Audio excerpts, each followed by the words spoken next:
15 love.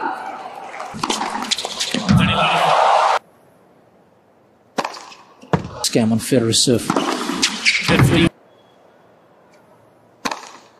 皆さん、こんにちは。テニスソールのお時間です。今回は、サーブスピードを爆速にする3ステップを紹介したいと思います。速いサーブが打てる、ということはとても大きなアドバンテージになります。もちろん、初心者のうちは安定感のあるサーブを身につけることが優先事項です。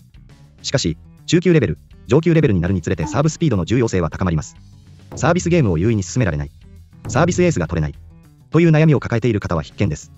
海外で人気のテニスコーチたちの動画を参考に、サーブスピードを倍増させる方法を紹介していきたいと思います。ぜひ、最後まで見ていってください。It all comes down to the degree of shoulder internal or shoulder external rotation. If we look at every single top server in the world, again, what we'll see is that they're all going to have approximately a 20 to a 0 degree internal rotation of the shoulder. In other words, the checkpoint that you want to look for is before you serve. You don't want to have your shoulder too far back, and you don't want to have your shoulder too far in. You want to have the angle from your hand to your elbow approximately pointed towards the front of your body at about that 20 to 0 degree angle. The reason why it's so important is because think of your muscles like rubber bands. If you stretch them down, they're going to slingshot and go up. By achieving the internal rotation of the shoulder, it's going to give you the maximum downward racket head speed. So the key focal point the next time you serve is just assess, is your arm positioned slightly in front of your shoulder before you drive your leg? You hit that one key checkpoint. When you drive those legs, it's going to give you that huge upward and effortless experience. First drill that we're going to do, it's just going to throw it like a football. And at the release point, the arm is going to turn completely sideways to the side fence. The thumb is going to be down and your hand is going to be facing the side fence. So I'll show you how it's going to look like. You're going to bring your in the ready position, like a trophy position. You throw and then you release the ball and stop your hand right there. And all right, let's try. There you go. Make sure you stop your hand right there in front of you and pronate your whole forearm. There you go. Let's do one more. There you go. Let's do a couple more just to get the motion right. There you go. And last one. Perfect. In the next drill, we're gonna shadow our swing and we're gonna try to do it a little bit slow for now. We're not gonna do full out. So we're gonna start in the trophy position. Now we'll do a full swing and we'll stop right here in front of us. Okay, so let's try. Here we go. There you go. And again, yeah, make sure you're turning perfectly. There you go. And again. Perfect. So, you know, if you look yourself, you record yourself and you feel like you're still not getting the pronation, your wrist comes down, just keep repeating, keep recording yourself so you see that racket facing the side fence. All right, next progression. So what we're going to do, we're going to start in the trophy position. So what we're going to do, we're going to toss the ball. We're going to do a full swing here. We're going to have a racket drop and then through the follow through, we're going to do pronation. We're going to stop our racket out in front. So make sure your hand is very relaxed, your arm is relaxed. Do not muscle it, don't stop it with your muscles. And do it a little bit slow at the beginning just to get the motion. Right, and you're going to stop right there. Okay, let's try a few times.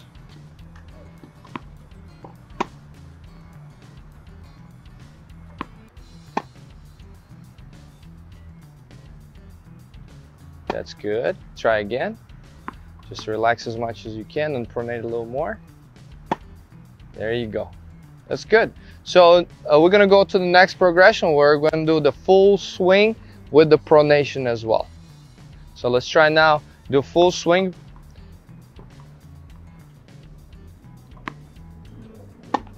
There you go. You can start accelerating your racket. There you go. One more. Try to accelerate it. Perfect. You can finish with your racket out and then follow through by your left leg. There you go. Perfect. Good job. That's it, guys. So if you can use those small drills, they're going to help you to improve your serve. Start pronating. You can get a lot more pace on your serve.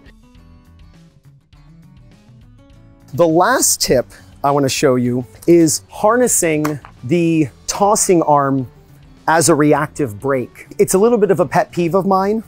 I watch on social media students learning to throw this left arm behind them. And I even see coaches demonstrating that after they hit the ball, their hand goes back. Forget about this. Please do not worry about your tossing hand going behind you. That is very stylistic. You don't need to worry about how long you can hold your balance after you serve. How long are you going to be holding your balance in this? What needs to happen is after you toss, after you knock the birthday head off, the tossing arm should drop down in front of you and then pull in against your body. This is called a reactive brake. See, your arm will speed up. Remember, we were uncoiling because we coiled. We are now uncoiling like a corkscrew. We're going up and we're uncoiling up into the serve. But if we stop that rotation, the law of conservation of energy is going to move all that energy into my arm. And I actually swing faster. You will swing slower, keeping your body rotating. You will swing faster by rotating and then stopping the body's rotation and then accelerating your arm. Look at Federer hit a serve. Look at Dominic Thiem hit a serve. Look at Roddick hit a serve. As they're contacting the ball, their tossing arm jams in against their body. Now, speaking specifically of Dominic Thiem and Andy Roddick, when you watch them, when they're done, they go like this. But this isn't the important thing. That's not what gave them a great serve. What was important is that they pulled this arm in. And by the way, baseball pitchers and football quarterbacks pull this arm in order to accelerate the hitting arm. So here's what I say to my students. Your tossing hand, so that's for me, my left hand, your tossing hand should smell like your right armpit, again, if you're right-handed. So it looks like this. I coil, I toss, and watch where my left hand ends up. See where my left hand is? Most players have their left hand, if they're right-handed, their left hand here. That means their body is rotating, which won't accelerate the racket as fast. As if you stop the body's rotation, it actually accelerates the racket. And you're going to do that by pulling the tossing arm in. Now, one disclaimer here, and I'll show you this from the side. It's important that when you do this, the tossing hand doesn't drop to here. It has to go out toward the target and then pull into the court. 今回はサーブスピードを爆速にする3ステップを紹介しました。1つ目は肩の内線でパワーを貯める。2つ目はプロネーションドリルに取り組む。3つ目は左腕で壁を作る。でした。サーブスピードを上げるためのアプローチは様々です。人によって合う合わないもあります。他のサーブスピードを上げる方法を知りたいという方はコメントを残しておいてください。お待ちしております。今後、このようにテニス選手やテニスコーチ、テニスファンに役立つ情報をどんどん発信していくので、ぜひチャンネル登録、高評価お願いします。